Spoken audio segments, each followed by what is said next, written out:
Love story ke kayimba kana katukomeza esayino kana kayimba kali mu namba nga mmeka ku buyimba bwolina kenakola like last so nakakola nga mu April. Oh, this year? Yeah, this year. So wakakaza akapya? Yeah. Okay, it's the second last. Yes. Wow, ne kayimba kalungi nnyo. Who wrote the song? Bamuyita Black Channel, naye nange nawandikako, Nessim yawandikako. So oli muwandiisi? Yes. Bwe tutunulira obuyimba bwo obuzze bubeerako bwonna obuli emabega. Oyinako bw'owandiise fully oba oyinako bw'ocontributinzeko? Yeah, obungi contributingako naye luno olupya Nessim yaluwandika full. Olupya yenzuuno? Yes. Nolwa overdose Nessim yaluwandika like all of it.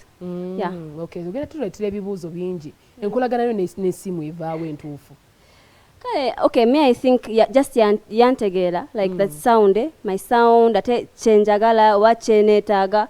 So I think that's why tukolagana bulungi. Naye ninayo enyimba nyingi like nga sinabazifulumya with other producers. Okay, yeah. Do you have a management? Yes. Shout out Raypan Management. Raypan yakumanaging? Yes. Omufuna otya? Raypan mugaga bosi wange. Lindako. Wamufuna otya? Olwo ani yamukuleetera oba gwe yamwenoonyeza kyali kitya? Raypan just okay ali ankolela promotion. Yeah, and then now ali full-time manager. Yeah. Kati era tuleetera ekibuuzo abantu abasi abatugamba nti mu music mwe abasinga abaana abawala kizibu nnyo manager okumanaginga nga tamanaginze na bitundu byo byakyama kituufu? Nedda bambi Ray just muganda wange. Kati yafuuse muganda wo? Like he's really like my brother. Like abinnyonnyola abantu babitegeere. Yeah, that's the truth. Ate Ray muto nze musingo bukulu. Reloza ali myaka ng'emeka? I don't know.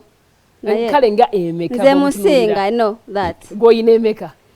Sisa joge. I know. Naye nga ye management essaawa eno? Yes.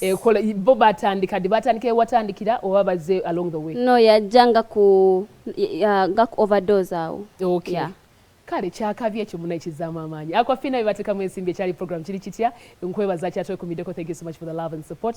Adana nawe tazige manya gange. Laika nkyamu nina nebuuzo bikyali bingi nnyo. Aba birthdays namwe nkyabalina era nja kubanga tuzikonako maaso awo. Nyongera bwongezi kubajjukiza BBS Refina atwongera okujaguza emyaka 7 mu nsiko eby'okuweereza. So atubakoowola mwenna abantu b'emukono tugenda kubeera nammwe emukono awo ku Rokutalo lunono olw'omukaaga ate awamu ne Sunday yennyini. Weekend yonna tugibawadde tusobole okukitambuliza awamu nammwe. So bannange mbasaba tubeereyo mbasaba bannamukono mwenna buli omu nga weemukono Terefayina mujanirize bulungi munaye mutulaga omukwano ogwe mbadde mutusuubiza ebbanga lyonna era tusuubiza naffe tugenda kujja mu kino kyammwe okwongera ate okubaweereza n'okubawa ebisinga kirizeeyo nga nkugjeeyo era nkuzeeyo wa mwana muwala akayimba kana akapya nzuuno